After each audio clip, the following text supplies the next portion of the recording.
Ambuliriza ebigambo bibino bizze si birungi. Wasuzeyo otya na munange katambule ffenna mu waka wa lwaero okeka senti mukwano gwange Uganda yayonooneka dda nga bwenzize nga nkunyonyola ndi obumenyi bw'amateeka mu Uganda bususse. Wuno omusajja mukwano gwange yakedde ku makya saa 11:30 n'agenda n'alumba mukwano gwe n'amusoberera omukwata n'amufiira mu bisambi. Kati ebigambo bibino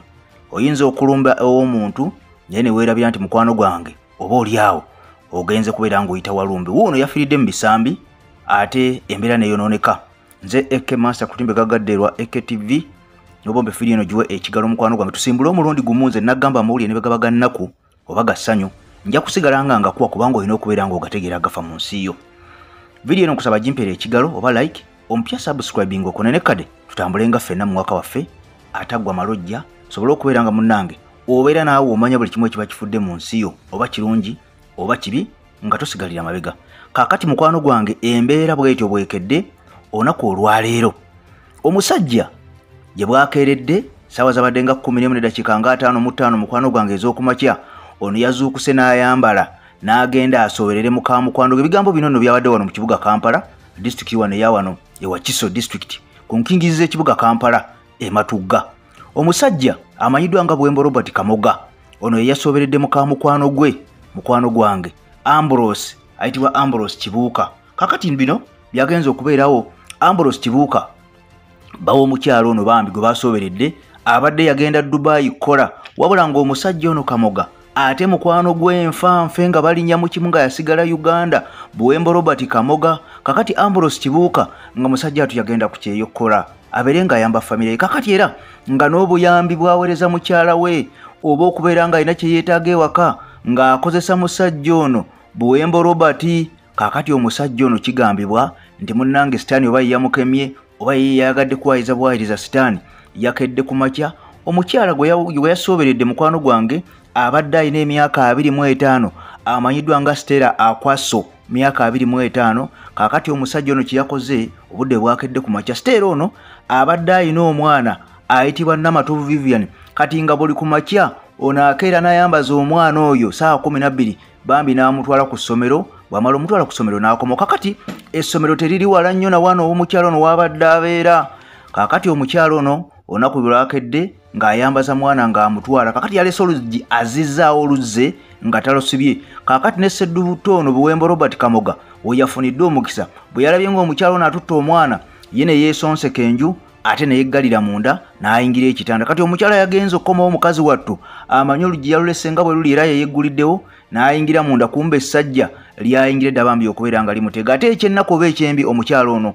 bambi abadde ali lubuto ate nga lukulu. Kaakati mukwano gwange essajja bwe lyamaze okulaba nga omukyala ayingidde ne likwata ebinyolo byonna lyabadde lizze n'amakufulu ne lisibako amakufulu kwonna ne livumbagatira omukyalo ono. Era omukyalo ono yagezezzaako okweranako naye bambi nga wa essajja lyamusinzizza amaanyi. Ate era mukwano gwange kigambibwa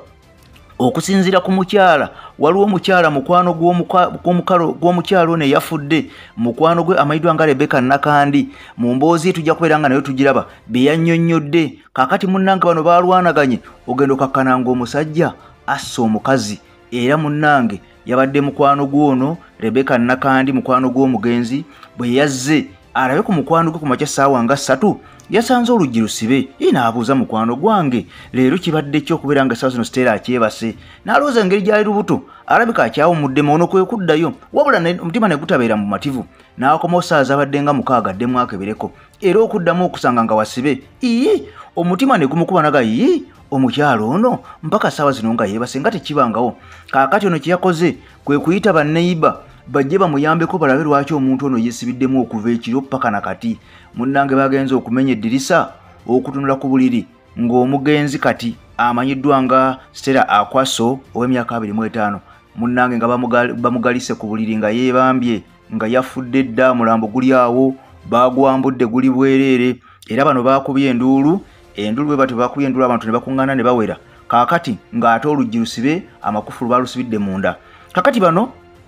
bakubidde poliisi era poliisi yazze mu bwangu kuno teyaluddewo yadde n'akamu n'akatono mukwano gwange ampuliriza. Kakati poliisi bwe yazze atwala poliisi ey'ekitundu ey'ebuwambo amanyiddwa nga Fred Rutereho ye yazze kubanga police eriranye wa okumpi yebuwambo kakati bwe yazze ne bamenya oluginaayingira munda mu nnyumba kwe kubeera nga beekebejja era ono nga bababuuza ebibuuzo omugenzi abadde alina obulwadde obumuluma nti abadde talina bulwadde kakati ono mu kwekebejja mu magezi yagenze okulaba alengera omuntu mu kitanda kubanga omuzigo gwabadde gumu era ono teyanyize kigambo na kimu bw'atyo n'afuluma ebweru n'ayita LC n'abagamba musigalewo nga mukuuma n'abakuba akama nti nyina omuntu gwe ndabe mu kitanda kandeeta abasajja bange ab'emmundu kaakati ono bwe yaleese abasajja ab'emmundu ne bajja omusajja ono ne bamukukunula mu kitanda amanyiddwa nga Buwembo Robert Kamoga era omusajja ono bamukukunudde mu kitanda mukwano gwange ampuliza abantu bagenze okwekanga ng'omusajja bamumanyi omusajja wa ku kyalo okwo kwennyini era nga mukwano gwa famire eno nfanfe bonna beewuunyizza okulanga mukwano gwa famire enfanfe ate yali mu kitanda munnange n'omulambo mu nnyumba kakati bano poliisi yakutte omusajja ono n'emutwala wali ku poliisi ebuwambo abantu ne balumba poliisi ne baagala okugyokya yonna nga baagala omusajja ono bamubawe abanyonyole akana n'akatano kwegamba lwaki yatuze omukyalo ono kakati poliisi yakoze omusajja ono n'emuddusaawo munnange n'emwongere ku poliisi ennene ey'ematugga okubeera nga bamutaasa ku bantu bano okubeera nga bamutta wabula ate era nga bwe nkunyolidde mukwano gw'omugenzi ono nakandi Rebeka agamba nti omugenzi ono nga tannafa yamunyumizaako dda nti munnaye nkunyumiza ki omusajja ono ayitiramu nga mukwano gwa famire yaffe Buwembo Robert yagezezzaako okunkwata olunaku olwajjo ne muluma n'ettama genda omulabe kakati omusajja nga alina n'ekiwundu ku ttama naye era tekyamalira yakomyawo mulundi ogwokubiri okulaba ng'akwata omukyalo ono kati ogendo kakananga munnange omukyala wa lubuto afudde era omulambo bagusanze ku buliri nga gujjudde ebigoyi mu kamwa nga bagusibye akaba ng'amusibye emikono kale kwegamba byonna byonna yasoose bimukola ebintu ebikyafu bambi nga tanaba kubeera ngaafa wabula omusajja ono yakkiriza omusango naye n'agamba nti ye omukazi mbu teyamuleepinze mbu teyamwebaseeko kakati nga twebuuza kiki ekyasse omukyalo ono kiki ekyasse omukyalo ono omusajja yazze buzi kusaddaaka mukyalo ono lwaki yafudde ate ng'agamba teyamukutte era lwaki abadde alina ebigoye mu kamwa era lwaki abadde amusibye akaba era lwaki abadde yeesibidde mu nnyumba ey'omugenzi kakati no munnange emikwano tubeera najjo naye tugyegendereze emikwano tubeera najjo naye tugyegendereze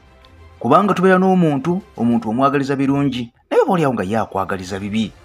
gw'okolera ebirungi ayagala kukusasulamu kibi